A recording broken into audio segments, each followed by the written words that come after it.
ছাত্ৰ-ছাত্ৰীসকল, আজি মই তোমালোকক কাগজেৰে এ আৰু ভি বনাবলৈ শিকাম। আহাচোন। এতিয়া দেখিছানে আমি এখন কাগজ, ৰঙীন কাগজ। এই কাগজখন আমি কেইভাঁজ কৰিছোঁ? 3 ভাঁজ কৰিছোঁ।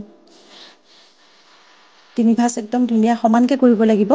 তেতিয়া তোমাৰ আমি যিটো বনাইছোঁ সেইটো হ'ব। এই দেখিলা? 1 ভাঁজ, 2 ভাঁজ, 3 ভাঁজ। এতিয়া আমি কি কৰিম? ভাঁজটো আমি বিচনী বনাওঁতে যেনেকৈ ভাঁজ দিছিলোঁ তেনেকৈ ভাঁজ দিম।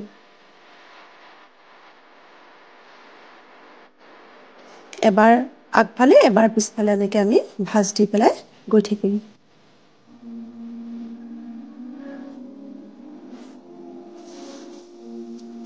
এতিয়া আমাৰ ভাঁজটো যেতিয়া সম্পূৰ্ণ হৈছে, আমি যে 3 ভাঁজ কৰিছিলোঁ তাৰ আমি এতিয়া সেই ভাঁজ দুটা ভাগ কৰি দিম।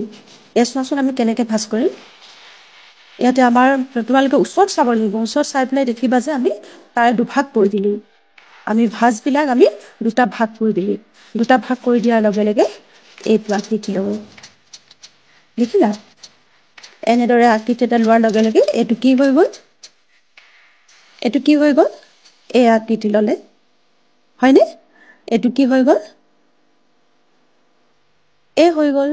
এ হ'ল, এইফালে দিলে এ হৈ গ'ল আৰু আমি এত কি দিব লাগিব এডাল? ওপৰত যদি আমি এডাল লগাই দিওঁ তেতিয়া সেইটো কি হৈ যাব? এ আৰু এইফালে উল্টাই দিলে ভি হৈ যাব। এইটো এ,